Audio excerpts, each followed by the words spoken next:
एक चित्रपटातला प्रसंग आठवा. ₹2000 नोटा भरलेल्या आहेत. ज्याच्यामध्ये किमान 400 कोटी रुपये आहेत. असा एक भला मोठा कंटेनर निघालाय आणि तो कंटेनर त्याच्या मागावर कुणीतरी आहे. एका अशा घाटात आल्यानंतर ते सगळे लोक त्याला घेरतात त्या कंटेनरला आणि अख्खा कंटेनरच ते गायब करतात. म्हणजे एका कंटेनरमधले 400 कोटी रुपये ते गायब करून जातात. बरं हे चित्रपटात घडल्यानंतर त्याला कुणीतरी पुलिस के हात बडे लंबे होते असं म्हणत मग कुणीतरी त्याचा तपासासाठी प्रयत्न करतो. आपल्याला ते कॅरेक्टर्स माहिती असतात. पण नाशिकमध्ये असलेल्या एका व्यक्तीने संदीप पाटील नाव आहे. एक अफलातून तक्रार दिली आहे आणि त्यामुळं हे कथित 400 कोटी रुपयाच्या अख्ख्या कंटेनरच गायब करण्याच्या प्रकरणाची चर्चा 2 राज्यात सुरू आहे. कर्नाटक, महाराष्ट्रामध्ये आणि त्याचं एपिक सेंटर बनलंय नाशिक. मग मी काय केलं आधी सगळे कानडी वर्तमानपत्र तपासली. सगळी मराठी वर्तमानपत्र आणि मुख्यत्वे इंग्रजी वर्तमानपत्र तिथल्या पोलीस अधिकाऱ्यांशी बोललो आणि माझ्या लक्षात आलं, की दाल में कुछ तो काला है. आधी तर मी हे प्रकरण सांगतो आणि तुम्ही ठरवा, की ते काय काला असू शकतं. कारण आणखी तपास ऑनगोइंग आहे. त्याच्यामध्ये पोलिसांना कुठली लीड मिळालेली नाहीये. 4-5 जणांना अटक झाली आहे, पण ती का झाली आहे पोलीस काही नीट सांगत नाही. सो हे 400 कोटी रुपयाचं कदाचित भारतातलं सगळ्यात मोठं दरोड्याचं प्रकरण जर ते खरं असेल तर. तोपर्यंत मी कथित हा शब्द वापरला नाही. हे खूप इंटरेस्टिंग बनलंय. काय झालं बघा. तब्बल 400 कोटी रुपयांची रोकड घेऊन जात असलेल्या कथित कंटेनर लूट प्रकरणी कर्नाटक पोलीस शुक्रवारी म्हणजे आ आज नाशिकमध्ये दाखल झाले काल. या प्रकरणाची गंभीरता त्यामुळे वाढली.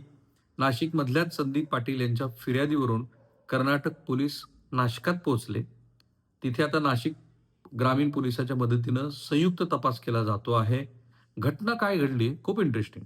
गेल्या काही महिन्यापूर्वी मुंबईतून दक्षिण भारतातून येणाऱ्या 400 कोटी रुपयाच्या नोटांनी भरलेला एक कंटेनर लुटीचा प्रकार महाराष्ट्रात आणि कर्नाटकमध्ये चर्चेला आला. मुंबईतनं त्याची सुरुवात झाली. या घटनेचे धागेदोरे नाशिक जिल्ह्यातल्या घोटीपर्यंत पोहोचले. कारण तिथला जो एक या प्रकरणाचा फिर्यादी आहे, तो ट्रक चालक आहे, संदीप पाटील.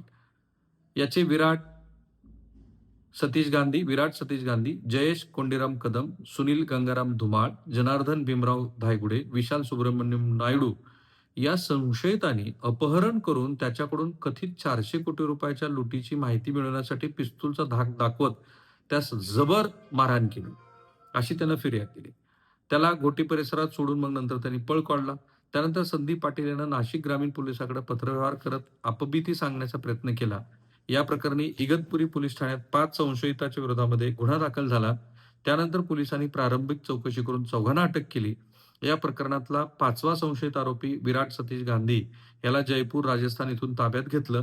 त्याला शुक्रवारी इगतपुरी न्यायालयात हजर केलं.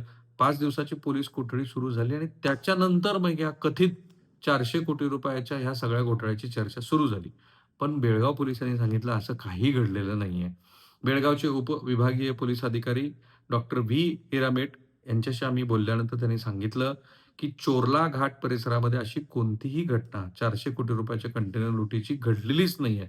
तरीसुद्धा बेळगाव जिल्ह्यातल्या चोरली घाट परिसरातल्या ह्या प्रकरणाचा तपास करण्यासाठी, एका संशयिताचा तपास करण्यासाठी एक पथकच स्थापन झालंय आणि ते पथक तपास करतंय. पण ह्याच्यात एक साहेब पण आहे. कथित 400 कोटी रुपयाच्या नोटा लूट प्रकरणात एका बड्या राजकीय क्षेत्रातल्या साहेबाचा हात असल्याची चर्चा आहे. मुंबई पोलीस मुख्यालयात सध्या या प्रकरणावर सखोल विचारमंथन सुरू असल्याचं कळतंय. या प्रकरणात आणखी वेगवेगळी वळणं येण्याची शक्यता आहे. आता ह्या साहेबाचं नाव समोर आल्यानंतर मग त्या साहेबाची चर्चा सुरू झाली. आता हे सगळं क्रोनॉलॉजिकली आपण बघू, की काय घडलं. मी जरा ते कानडी वगैरे जे म्हटलं ते. हे प्रकरण ऑक्टोबर 2025 मध्ये महाराष्ट्र-कर्नाटक सीमेवरील चोरला घाट परिसरात कथितरित्या ते घडलं. या घटनेत ₹2000 नोटा असलेले 400 कोटी रुपये एकूण ते कंटेनर होतं ते लुटलं गेलं. ही बाब जानेवारी 2026 मध्ये नाशिकमधल्या एका स्थानिक व्यक्तीने म्हणजे संदीप पाटला ज्याला मारहाण झाली, त्याच्या तक्रारीनंतर पुढे आली आणि मग हा कथित प्रकार खरा आहे की नाही हे सगळं शोधायला सुरू झालं. आता हे तारखेनिहाय बघू. 16 ते 22 ऑक्टोबर 2025 अंदाजे 2 मोठे कंटेनर ज्यामध्ये ₹2000 नोटा होत्या. हे घेऊन निघाले होते. हे कंटेनर गोवा परिसरातून कर्नाटक मार्गे गुजरातकडे किंवा अहमदाबादमधील एका आश्रमाकडे जात होते असं सांगितलं जातंय. कर्नाटकातल्या बेळगावी जिल्ह्यातल्या चोरला घाट परिसरात या दोन्ही कंटेनरची अडवणूक करून कथितपणे लूट करण्यात आल्याचा आरोप आहे. 20 ते 22 ऑक्टोबर 2025 दरम्यान काय झालं? नंतर तक्रारदारानं सांगितलं, की त्याला WhatsApp कॉल आला आणि घोटी नाशिकजवळ त्याला चौकशी तपासणीसाठी येण्यास सांगितलं, ह्या संदीप पाटलाला.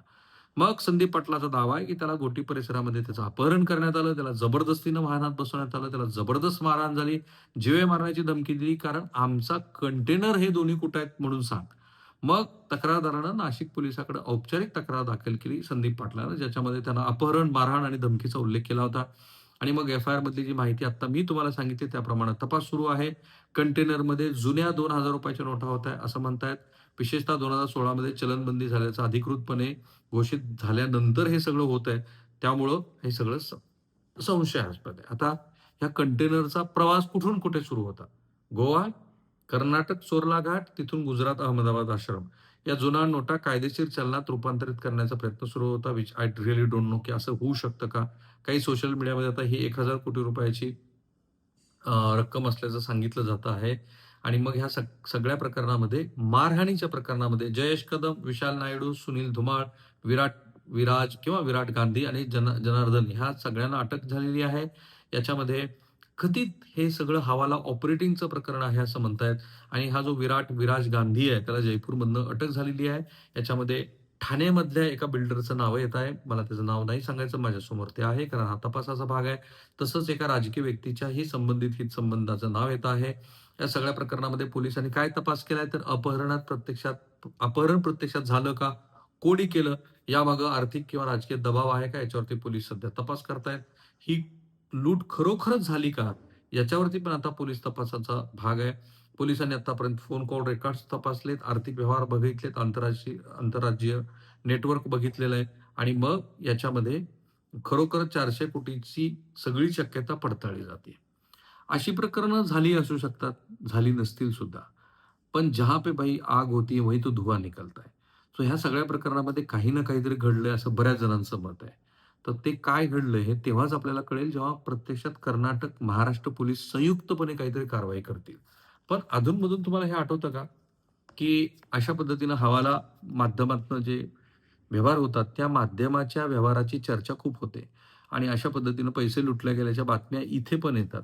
कारण हवाला ही गोष्ट अशी आहे ना, की ज्याच्यामध्ये देणाऱ्याला आणि घेणाऱ्याला कोणी कोणाला पैसे दिलेत ते कळू द्यायचं नसतं आणि त्या बदल्यात मग हुंडी किंवा नोट किंवा कमिशन ते दिलं जातं. म्हणून हे नाशिकचं हे इतकं इंटरेस्टिंग प्रकरण मी महाराष्ट्राला सांगितलं. हे एक कथित प्रकरण आहे. थांबूया आपण इथे.